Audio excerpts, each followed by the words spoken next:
Hey, welcome back to Rookie Roost. I know, it's been a while. It's been about 2 months since I put out a new video. And frankly, the only good reason is I just haven't felt like it.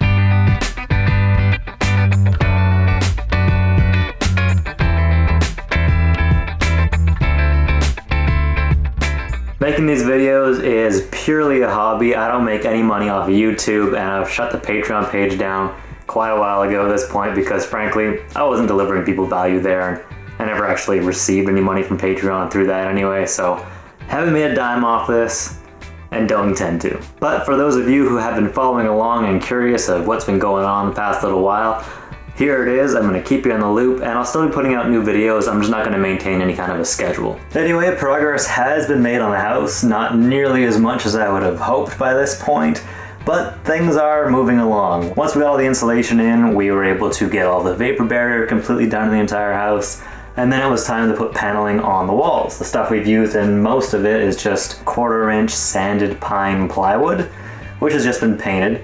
Most of it's only been primed so far, although the bathroom in here has had its final coats of paint, kind of a purpley blue in there. And other than the walls, all of the ceilings have been painted pretty much with all of their coats. I think we might put one more coat on the main ceiling because I had a few spots that weren't quite perfect. We wanted to focus on the bathroom so that we could finally just get the shower put here and never have it come back out. This thing has moved in and out of this area so many times now, and it's been such a pain. But we had to make sure that all of the drainage was going to work, so we did test out the shower drain just by pouring water down it without it all being attached. And it did exactly what it was supposed to do. The P-trap held water in there, and it was easily just flowing out when we poured in more, so that's cool. And of course, once the shower was able to be put back into place, this wall was able to actually go in and be fully constructed, which is actually something I did way earlier this year in like January or February. But it all had to come out because I was doing it really stupidly. This time, I think I've done it well, and now you can actually get a feel for what the bathroom is like. The door we're gonna put on here is going to be one of those accordion style doors that just has like a track up here, and I think it has a magnet to kind of hold it shut that'll be over here.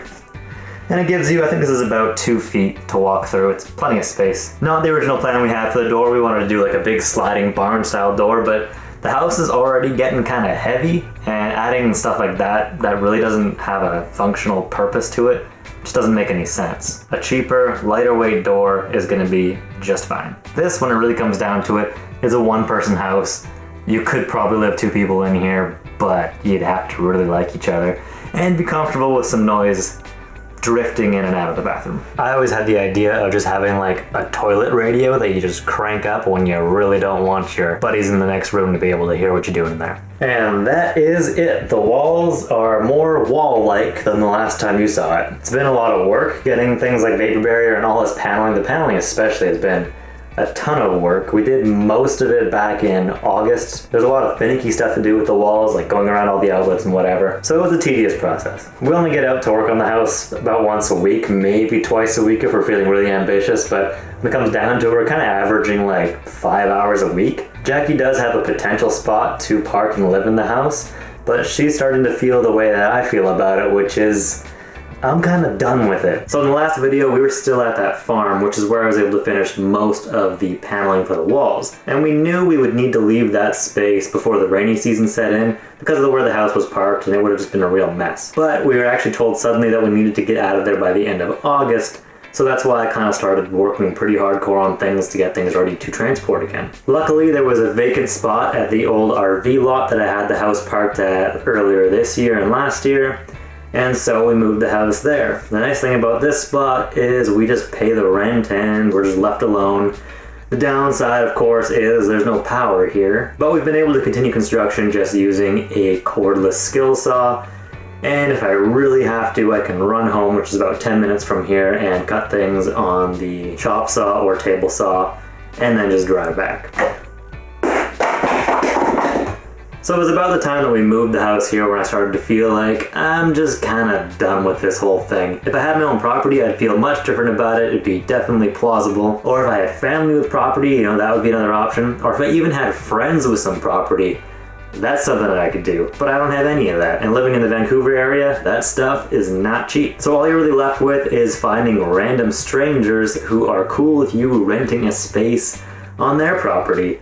And that's proving to be quite difficult, especially when you factor in that because you will be renting, you still need to make some kind of an income. And while we have been able to find some spots where that's possible, they're generally more out in the rural areas, and Jackie and I both work in the city. Yes, we could probably get jobs further out there, but one way or another, you're probably gonna need a vehicle. So you're paying for gas, you're paying for insurance, you're paying the rent for the tiny house. You kind of start to feel like maybe this thing isn't really worth the hassle. At the end of the day, I could just get a roommate and share a basement suite or an apartment and be pretty much in the same spot. So I've just done a lot of weighing the pros and cons and trying to figure it out, and at this point, I'd be happy to just sell this thing at a major discount, give Jackie back everything that she's put into it, and just walk away with the loss. I mean, at least I got this YouTube channel, right?